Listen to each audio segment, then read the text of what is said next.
Bank of India కూడా అందులో విలీనం అవుతాయి. ఓవర్ ద నెక్స్ట్ 2-3 years ఆ ప్రాసెస్ జరగచ్చు. అలాగే మనకి చిన్న చిన్న బ్యాంక్స్ అన్ని కూడా I think 2 to 3 banks merge చేసి about 7 to 10, maybe 8 to 10 banks లాగా అవ్వచ్చు. So that's again a very positive indication for the banking sector per se. ఎందుకంటే చాలా మనకి లార్జ్ స్కేల్ ఆపరేషన్స్ ఎండి కూడా చెప్తున్నారు మేము కొత్తగా కొన్ని ఎక్విజిషన్స్ కూడా చేసే అవకాశం ఉంది. In addition to associated banks ను మెర్జ్ చేసుకోవడంతో పాటు ఇంకా కొత్త బ్యాంక్స్ ను కొనే ఛాన్స్ కూడా ఉంది. దీనికోసం 10,000 crores రిజర్వ్స్ మేము పక్కన పెట్టుకున్నామని. సో బ్యాంకింగ్ స్టాక్స్ లో M&A గేమ్ కనుక వస్తే ఎటువంటి పరిణామాలు ఉంటాయి? అక్రాస్ ది బోర్డ్ అన్నిట్లో కూడా ఇట్స్ పాజిటివ్ సైన్ అండి. మనకి especially south India based small banks చాలా ఉన్నాయి. మనకి సిటీ యూనియన్ బ్యాంక్ అనండి, Lakshmi Vilas bank, south Indian bank, federal bank, Dhanalakshmi bank, ఇటువంటివి చాలా బ్యాంక్స్ ఉన్నాయి.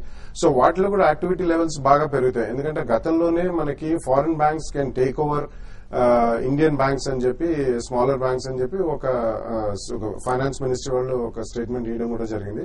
సో ఇవన్నీ కూడా there are very positive signs for the entire banking sector per se. ఎందుకంటే పోను టెక్నాలజీ యూజ్ అనేది బ్యాంకింగ్ లో చాలా హెవీగా మనం చూడొచ్చండి. ఎందుకంటే there'll be lot of product development, innovation and creativity even in banking. ఈ రోజు మనకి technically brick and mortar model కూడా అంతగా అవసరం లేదు. So as banks get merged, వాళ్ళకి స్కేల్ ఆఫ్ ఆపరేషన్స్ పెరిగినప్పుడు కాస్ట్ సేవింగ్ అనేది చాలా ఉంటుందండి. సో ఇవన్నీ కూడా మనం చాలా పాజిటివ్ సైన్ గా తీసుకోవాలి. కాబట్టి bank stocks one should definitely be into అండి. నెక్స్ట్ 2-3-5 years కూడా ఇది చాలా స్ట్రాంగ్ సెక్టర్ గా మనకి we can take it into focus. కాబట్టి ఎవరైనా గతంలో మిస్ అయినా కానీ there is nothing to really worry about అండి. ఇప్పటికి కూడా 2 or 3 ప్రైస్ పాయింట్స్ లో కొనడం. రికమెండ్ చేస్తారు?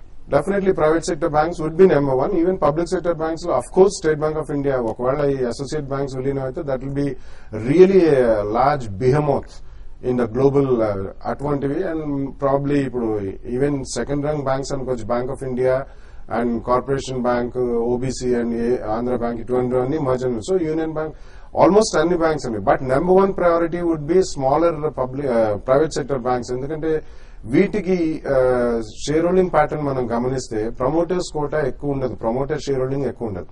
కాబట్టి అవి తొందరగా అక్విజిషన్ కి గురవుతాయి. So definitely private sector banks will leave number 1. And public sector banks లో కూడా depending on the NPS I think one can definitely take a bet. 1, 2, 3 ఆర్డర్లో అయితే these 3 will be smaller private sector banks. Number 2 private sector banks, number 3 will be public sector banks. There will be a lot of action in that. Okay అండి, callers line ఉన్నారు. First call Bhaskar Tadepalli గురించి. Hello sir, good afternoon అండి. Good afternoon, అడగండి sir. గతి limited 3i Infotech present రేట్లో by చేయొచ్చు. ఏంటి, short term కోసం లాంగ్ టర్మ్ కోసం? షార్ట్ టర్మ్ లో సార్. గతి and 3i Infotech.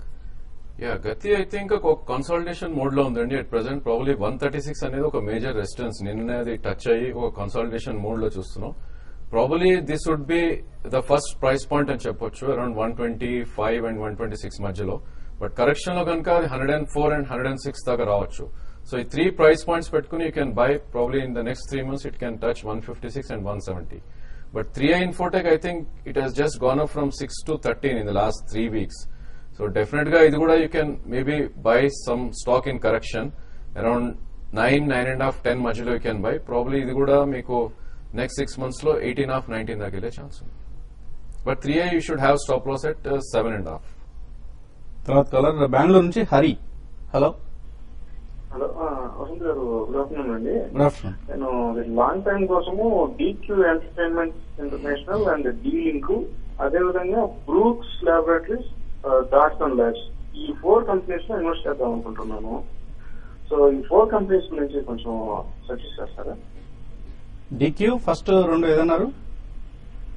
D link, DQ entertainment, అదేవిధంగా Brooks laboratories, Datsons labs. Okay. So 2 almost electronics రంగానికి సంబంధించిన కంపెనీస్. మిగతా 2 కూడా ఇటువైపు ఆయన అదర్ 2 కూడా డిఫెన్సివ్ లైఫ్ కేర్ అని ఉండేదని దాని పేరు. డాక్టర్ డాట్సన్ ల్యాబ్స్ అని ఒకటి అండి. I don't think it's a good choice అండి. బ్రూక్స్ కానివ్వండి, doctor Datsun labs go with really strong companies which have reasonably good fundamentals. అంటే మీకు మిడ్ అండ్ స్మాల్ క్యాప్ లో కూడా చాలా కంపెనీస్ దొరుకుతాయి. రీసెంట్ టైమ్స్ లో కూడా మనం చూసాం. గ్రాన్యూల్స్ ఒకటి, అలంబిక్ ఒకటి, you know Ipca is excellent candidate. ఇదే కాకుండా డిష్మెన్ ఒకటి, ఇటువంటి companies, Indoco remedies, they are better bets అండి.